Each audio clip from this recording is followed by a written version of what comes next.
बहुत बहुत स्वागत है आप लोगों का। आज हम देखते हैं पास्ट कंटीन्यूअस टेंस, जिसकी पहचान होती है वाक्य के अंत में या लास्ट में रहा था, रही थी या रहे थे। एग्जाम्पल के तौर पे हम देख लेते हैं, क्या वह क्रिकेट खेल रहा था।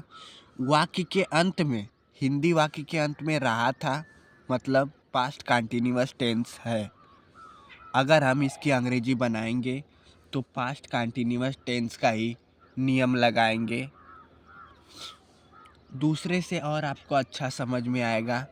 सीता खाना क्यों बना रही थी, इसके भी अंत में रही थी है, मतलब पास्ट कंटीन्यूअस टेंस है।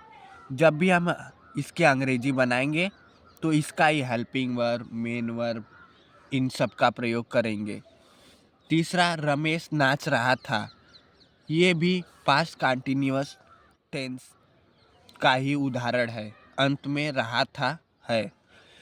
आज हम लोग बात करते हैं फर्स्ट टाइप इंट्रोगेटिव सेंटेंस की।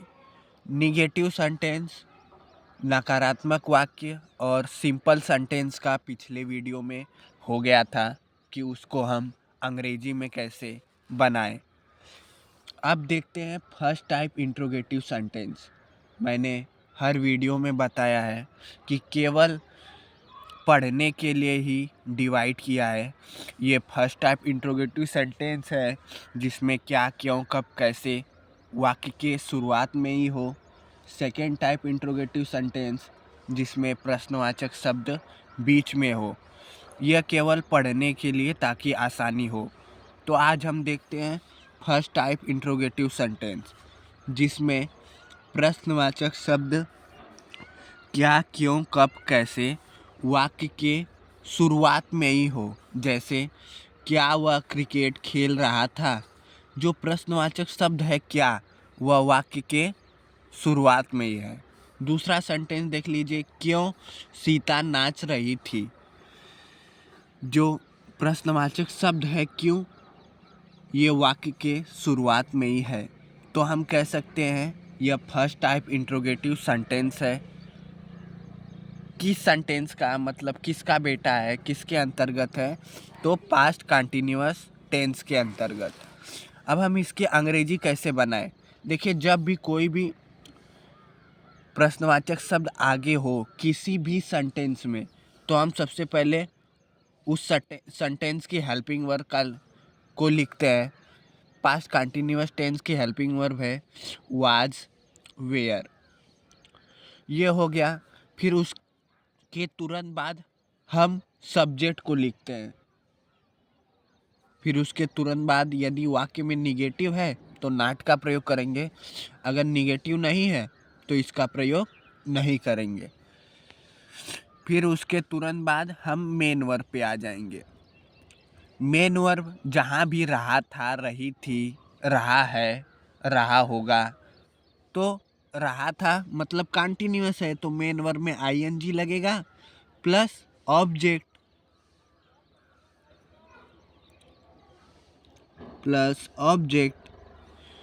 तो ये हो गया नियम तैयार। अब हम कोई भी एक सेंटेंस उठा लेते हैं, जैसे क्या वह क्रिकेट खेल रहा था, खेल रहा था, क्वेश्चन मार्क। चलिए देख लेते हैं, वाक्य के अंत में रहा था मतलब पास्ट कंटीन्यूअस टेंस है। प्रश्नवाचक शब्द क्या आगे है मतलब फर्स्ट टाइप इंट्रोगेटिव सेंटेंस है। तो हम कैसे बनाएंगे, या किसी ने हमसे पूछ दिया या हमारे पेपर में आ गया तो हमारे दिमाग में तुरंत क्लिक होना चाहिए कि पास्ट कंटीन्यूअस टेंस का ही नियम लगाएंगे अंग्रेजी बनाने के लिए। सबसे पहले हम हेल्पिंग वर्ब का प्रयोग करेंगे। हेल्पिंग वर्ब में दो हेल्पिंग वर्ब है, या तो वाज या तो वेयर। अब हेल्पिंग वर्ब लगाते हैं सब्जेक्ट के अनुसार। सब्जेक्ट वह एक वचन है, एक वचन के साथ वाज का प्रयोग करते हैं, बहुवचन के साथ वेयर का। तो हम आगे लिख देंगे वाज, फिर तुरंत सब्जेक्ट क्या ही, वाज ही, नाट है, देखिए सेंटेंस में, वह क्रिकेट खेल रहा था। नाट शब्द का प्रयोग नहीं है तो नाट को नहीं लिखेंगे। उसके तुरंत बाद मेन वर्ब। मेन वर्ब खेलना का अंग्रेजी होता है play. Was he play. Main verb में आईएनजी जोड़ना है, प्लेइंग। उसके बाद object cricket, CRICKET, cricket. Was he playing cricket. अब दूसरा देख लेते हैं, क्यों सीता नाच रही थी। नाच रही थी। अब क्यों आ गया प्रश्नवाचक शब्द आगे, तो अभी हेल्पिंग वर्ब ही लिखेंगे। सीता किसी का नाम है, एक वचन है, तो हेल्पिंग वर्ब वाज का प्रयोग करेंगे। फिर तुरंत बाद सीता सब्जेक्ट को लिखेंगे, वाज सीता। फिर मेन वर्ब नाचना का होता है dance, was Sita dancing. Question mark यहाँ भी लगा देंगे, क्वेश्चन मार्क यहाँ भी। धन्यवाद।